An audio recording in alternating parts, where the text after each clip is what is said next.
नमस्ते बंधू भगिनींनो.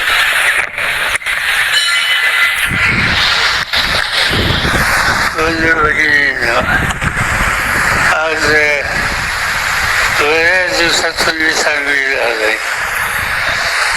एक काळ असा होता की सांगलीला माझं जाणं येणं नेहमी असायचं. अनेक सहकारी होते, काही हयात आहेत, काही हयात नाहीत. पण सांगलीचं नेतृत्व आता नव्या पिढीच्या हातात आहे. निवडणूक झाली, अनेक निवडणुकींना सांगलीच्या नागरिकांनी सतत आम्हा लोकांना पाठिंबा दिला. सांगलीच्या विकासामध्ये सहकार्य केलं.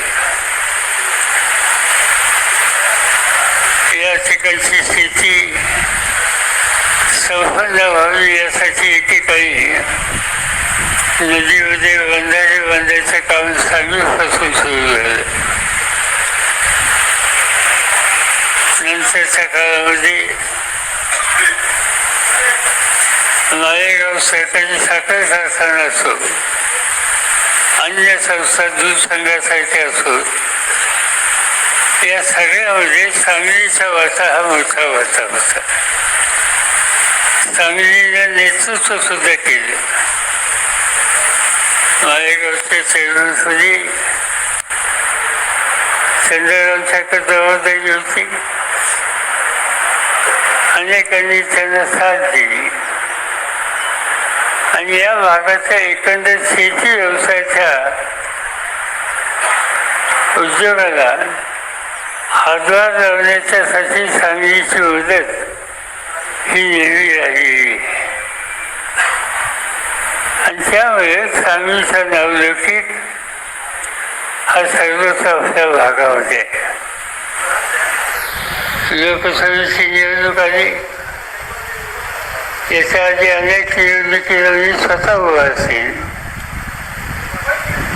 मला सुरुवातीच्या काळात प्रचारासाठी यावं लागलं, पण नंतरच्या काळामध्ये मी प्रचाराला सुद्धा इथे कधी आलो नाही. आणि मी आलो नसलो तरी मत द्यायला तुम्ही कधी चुकला नाही. नंतरच्या काळामध्ये गेल्या 4 निवडणुका देशाच्या लोकसभेमध्ये तुम्ही सुप्रियाला निवडून दिलं, 3 निवडणुका, आणि यंदाच्या 4थ्या निवडणुकीत सुद्धा तुम्ही लोकांनी त्यांना विजयी केला. यावेळीची निवडणूक ही देशाचं लक्ष असलेली निवडणूक होती. महाराष्ट्रात कुठेही गेला तर चर्चा असायची बारामतीला काय होणार. दिल्लीमध्ये गेलो तिथे चर्चा बारामतीची, परदेशात सुद्धा चर्चा बारामतीची. आणि लोकांना चिंता वाटायची. पण ज्या वेळेला मतपेटी उरली त्यावेळेला बारामतीकडे आपली वहिवाट जिथे त्या वहिवाटीच्या बाहेर जात नाही याचा तो निकाल घेतात आणि मोठ्या मताने जवळपास 40-45 हजाराच्या फरकाने सुप्रियाला तुम्ही लोकांनी विजयी केला. मी तुम्हाला एवढीच खात्री देतो की देशाच्या लोकसभेमध्ये तुम्हा लोकांच्या मतदारसंघाचं नाव, तुमचे नवे खासदार, तुमचे खासदार हे त्या ठिकाणी